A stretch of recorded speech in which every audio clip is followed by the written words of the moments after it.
Board of governor کا اجلاس ہوتا ہے، اس میں کچھ اور باتیں، کوئی اور چیزیں ڈسکس ہو جاتی ہیں، تو اس پر بھی کوئی احکامات جاری کیے تھے۔ اب ناظرین یہ ہوا ہے کہ جو بورڈ آف ٹرسٹی کا اجلاس جدہ میں رکھا گیا اسلامک یونیورسٹی کا، یعنی یونیورسٹی آپ کی پاکستانی ہے، فنڈ پاکستان کرتا ہے، اس میں سعودی عرب کی بھی فنڈنگ ہے، کوئی 60 کروڑ 62 کروڑ روپے کی حد تک، لیکن اربوں روپے کی فنڈنگ حکومت پاکستان کرتی ہے۔ اب نئے جو قائم مقام ریئیکٹر ہیں ڈاکٹر مختار صاحب، انہوں نے اس کا اجلاس جدہ میں رکھا ہے۔ اس کی ایک وجہ بھی بتائی جا رہی ہے کہ ایک تو وہاں پر جتنے بھی ممبران وہاں پہ جائیں گے ان کا خرچہ سعودی یونیورسٹی کے جو امام یونیورسٹی ہے ریاض کی، وہ اس کا خرچہ برداشت کریں گے۔ لیکن یہ جو ناظرین لیٹر ہے جو چیف جسٹس افریدی صاحب کو لکھا ہے، یہ سپریم کورٹ کے اپیلیٹ شریعت بینچ کے جو جج ہیں قبلہ ایاز صاحب، جو کہ سابق چیئرمین اسلامی نظریاتی کونسل رہ چکے ہیں اور بورڈ آف ٹرسٹی کے سابق ممبر ہیں، اور موجودہ اسلامک یونیورسٹی کے بورڈ آف گورننگ کے ممبر ہیں اس وقت، یعنی بورڈ آف ٹرسٹی کے ممبر نہیں ہیں، بی او جی کے ابھی تک ممبر ہیں۔ ان کی طرف سے کہا گیا ہے کہ یہ جو آپ نے نئے ریئیکٹر لگائے تھے ایچ سی کے، جناب ڈاکٹر مختار صاحب کے یونیورسٹی کے معاملات میں بہتری آئے گی، ان کے آنے کے بعد جو یونیورسٹی کے معاملات ہیں وہ بہتر ہونے کے بجائے بلکہ خراب ہو گئے۔ اور اس میں کہا گیا ہے کہ ابھی تک جو بورڈ آف گورننگ کی جو میٹنگ چل رہی ہے اس کے جو میٹنگ منٹس ہیں وہ جاری نہیں کیے گئے۔ نہ صرف میٹنگ منٹس جاری نہیں کیے گئے بلکہ یہ بھی کہا گیا ہے کہ جو 23 دسمبر کو جدہ میں یونیورسٹی کا بی او ٹی کا جو اجلاس ہونے جا رہا ہے، اس اجلاس کا ابھی تک ایجنڈا بھی نہیں دیا گیا، اور رولز کے مطابق جو ایجنڈا ہے وہ ممبران کو 15 دن پہلے فراہم کر دیا جاتا ہے۔ فیکٹ انہوں نے یہ بیان کیے ہیں کہ ابھی بورڈ آف گورننگ کا جو ہے وہ اجلاس جاری ہے، اس کے میٹنگ منٹس بننے کے بعد یہ ایجنڈا تیار ہوگا، لیکن یہاں پر جو قائم مقام ریئیکٹر ہیں ڈاکٹر مختار صاحب، ان کو اتنی جلدی کیا ہے کہ یہاں پر جدہ میں اجلاس جو ہے وہ رکھ لیا گیا ہے، جہاں پر یونیورسٹی کے صدر کا انتخاب کیا جائے گا، وہ سلیکشن وہاں پہ کی جائے گی۔ تو یہ تو سپریم کورٹ کے فیصلے کی نفی ہو رہی ہے۔ تو یہ لیٹر جو قبلہ ایاز صاحب نے لکھا ہے اپیلیٹ شریعت بینچ کے جو جج ہیں، انہوں نے کہا ہے چیف جسٹس یحییٰ افریدی صاحب سے کہ آپ چونکہ بورڈ آف ٹرسٹی کے ممبر ہیں، آپ یونیورسٹی کے معاملات کو دیکھیں اور ان چیزوں کے اوپر ان سے باز پوچھ کریں، ان سے پوچھیں کہ سپریم کورٹ کے فیصلے کو کیوں نظر انداز کر کے جو ایک مسابقتی عمل کے ذریعے یونیورسٹی کے صدر کا انتخاب ہونا تھا، وہ طریقہ کیوں نہیں اڈاپٹ کیا جا رہا۔ تو ایک ناظرین یہ لیٹر بھی ہے۔ اس کے علاوہ ناظرین 26ویں آئینی ترمیم کے معاملے پہ سپریم کورٹ بار ایسوسی ایشن کے سابق 8 صدور کی جانب سے 26ویں آئینی ترمیم کے خلاف جو ہے وہ درخواست دائر کر دی گئی ہے۔ پہلے تو میں ان 8 صدور کے آپ کو نام بتا دیتا ہوں، لیکن میرے ذہن میں خیال آ رہا تھا کہ 26ویں آئینی ترمیم تو اکتوبر میں پاس ہوئی تھی، آلموسٹ 2 ماہ ہونے کو ہیں، یہ سابق صدور کو اب جا کے خیال کیوں آیا؟ اب اس میں ایک سابق صدر ہیں عابد حسن منٹو صاحب، دوسرے صدر ہیں سپریم کورٹ بار کے سابق اکرم شیخ صاحب، تیسرے ہیں حامد خان صاحب، پاکستان تحریک انصاف سے تعلق ہے، چوتھے قاضی محمد انور صاحب،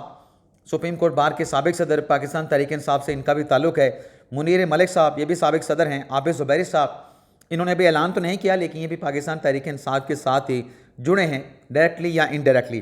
اسی طریقے سے علی احمد کر صاحب ہیں اور امان اللہ کنرانی صاحب ہیں، جن کی طرف سے 26ویں آئینی ترمیم کے خلاف درخواست آج سپریم کورٹ آف پاکستان میں دائر کی گئی ہے، جس میں فیڈریشن کو، صوبوں کو فریق بنایا گیا ہے اور کہا گیا کہ یہ 26ویں آئینی ترمیم جو ہے اس کے ذریعے عدلیہ کی جو آزادی ہے وہ کمپرومائز ہوئی ہے، تو لہٰذا 26ویں آئینی ترمیم کو جو ہے وہ کالعدم قرار دیا جائے۔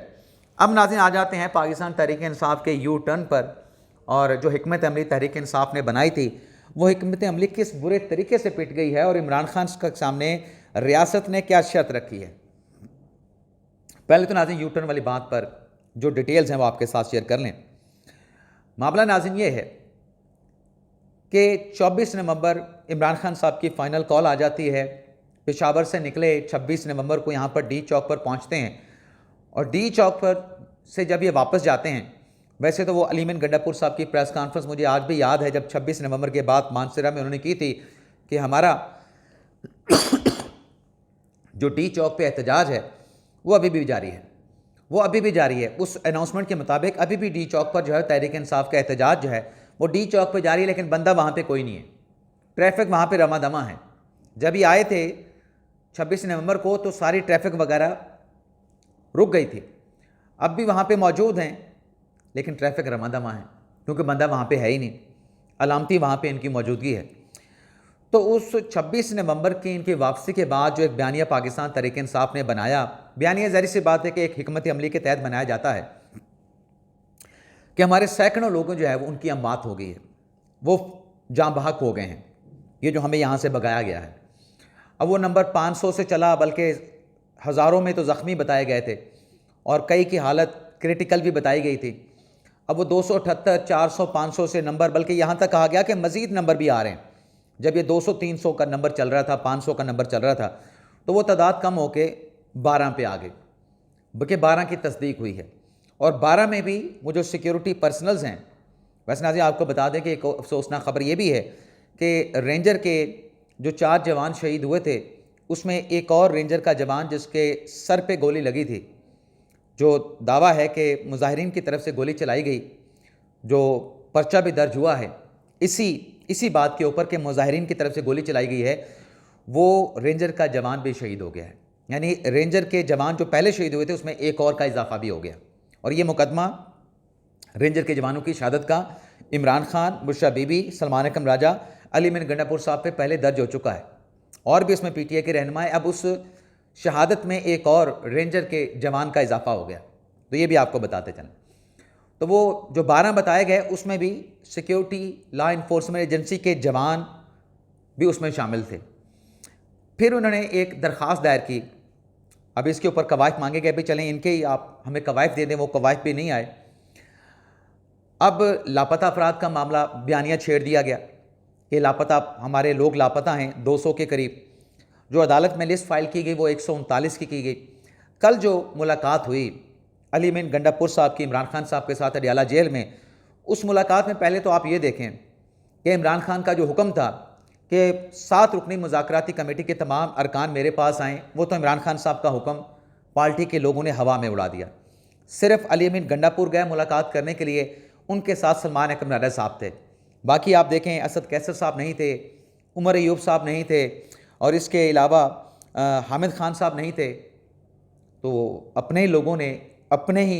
بانی چیئرمین کا حکم ہوا میں اڑا دیا، اور صرف 2 لوگ گئے، اور جب واپس آئے اب یہ خود اعتراف کر رہے ہیں اپنا، مطلب یہ جو یوٹرن والی بات ہے اس کا خود اعتراف کر رہے ہیں۔ انہوں نے کہا جی ہمارے 200، گنڈا پور صاحب نے کہا کہ لوگ لاپتہ ہوئے تھے، اب ہمارے جو لاپتہ افراد کی تعداد ہے وہ 200 سے کم ہو کے 54 ہو گئی ہے۔ پہلے جب آپ یہ دعویٰ کر رہے تھے، پہلے تو آپ نے اموات کے دعوے بھی اسی طریقے سے کیے، پھر آپ نے لوگوں کے لاپتہ ہونے کے دعوے کرنے شروع کر دیے، 200 کا نمبر دے دیا، 139 کا آپ نے عدالت کو نمبر دے دیا کہ یہ 139 ہمارے لاپتہ ہیں۔ اس پر 69 کے حوالے سے ہم نے آپ کو بتایا تھا کہ یہ لوگ تو مختلف جیلوں میں ہیں یا جیلوں سے رہا ہو چکے ہیں، اب 54 کا نمبر دے دیا ہے۔ اور یہ جو 54 ہیں ان سے متعلق بھی مسلم لیگ نواز کے اہم رہنما حنیف عباسی صاحب نے کہا ہے کہ یہ 54 کہاں پہ ہیں یہ بھی ہمیں پتہ ہے، اور کسی معصوم شخص کو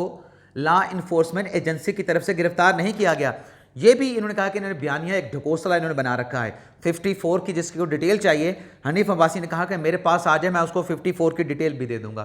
تو یہ لاپتہ افراد والا بیانیہ بھی ان کا پٹ گیا۔ کیوں ایسی بات کرتے ہو؟ مطلب یہ وہ بیانیہ تھا ناظرین کہ اتنی ہماری اموات ہو گئی، سینکڑوں مارے گئے، ہزاروں زخمی ہو گئے، ہزاروں لاپتہ ہو گئے، پھر سینکڑوں لاپتہ ہو گئے۔ انٹرنیشنل سطح پر، عالمی محاذ پر پاکستان کے خلاف بیانیہ بنایا گیا۔ اب وہ بیانیہ پٹ رہا ہے،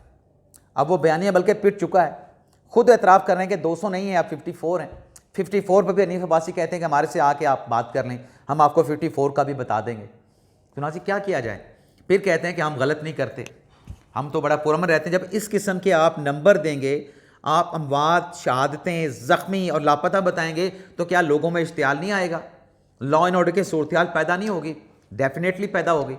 اب یہ بھی ان کے جو حکمت عملی پلان تھا یہ بھی پٹ گیا۔ اب آ جاتے ہیں کہ ریاست نے یہ جو کل آ کے بات کی علی مین گنڈا پور صاحب نے کہ ہم مذاکرات کے لیے تیار ہیں، اور 21 دسمبر کو یعنی کل پیر کے روز کو پیش رفت ہو سکتی ہے۔ تو ناظرین اس مذاکرات کی حوالے سے بھی آپ کو بتا دیں، بالکل کو پیش رفت ہو سکتی ہے۔ وزیر اعظم شہباز شریف صاحب مصر کے دورے پہ ہیں، ایجپٹ سے واپس آئیں گے تو حکومت اپنی کمیٹی کا اعلان کر سکتی ہے کہ یہ ہماری کمیٹی ہوگی، اور یہ ہماری کمیٹی پارلیمانی کمیٹی تحریک انصاف کے ساتھ پارلیمانی سطح پر پارلیمانی فورم کے اوپر مذاکرات کرے گی۔ لیکن ناظرین سوال یہ ہے، جو ریاست نے شرط رکھی ہے ان مذاکرات کی، وہ یہ ہے کہ مذاکرات تو یہ ہم کریں گے، مذاکرات تو ہم کریں گے، لیکن ڈیمانڈ اور شرط یہ رکھی گئی ہے کہ پہلے جو کمیٹی پاکستان تحریک انصاف کی ہے جس کو عمر ایوب صاحب ہیڈ کرتے ہیں، وہ عمران خان صاحب سے یہ بات منوائیں کہ تحریک انصاف کی کمیٹی جب حکومتی کمیٹی کے ساتھ مذاکرات کر رہی ہوگی، اس میں جو بھی فیصلے ہوں گے غلط ہوں یا صحیح ہوں، پاکستان تحریک انصاف کی بنائی کمیٹی نے ان باتوں پر ایگری کر لیا تو عمران خان صاحب کو وہ غلط یا صحیح فیصلہ پاکستان تحریک انصاف کی مذاکراتی کمیٹی کا عمران خان صاحب کو فیصلہ ماننا پڑے گا۔ ایسا نہیں کہ تحریک انصاف کی کمیٹی ایک فیصلہ حکومت کے ساتھ طے کر کے آئے اور جب وہ بتایا جائے اس فیصلے کے حوالے سے بانی P T I Imran Khan کو، تو عمران خان اس کو ویٹو کر دیں، اس فیصلے کو ماننے سے انکار کر دیں۔ تو یہ شرط جو ہے وہ حکومت نے رکھ دی ہے کہ یہ پہلے عمران خان صاحب سے منوا لیں۔ اب ناظر خان صاحب کے لیے یہ شرط ماننا کتنا آسان ہوگا، کتنا مشکل ہوگا، اس پر نیکسٹ ولاگ میں ڈیٹیلز اور فیکٹ کے ساتھ آپ کے ساتھ ڈسکس کریں گے۔ فی الحال اجازت چاہتے ہیں، اللہ حافظ۔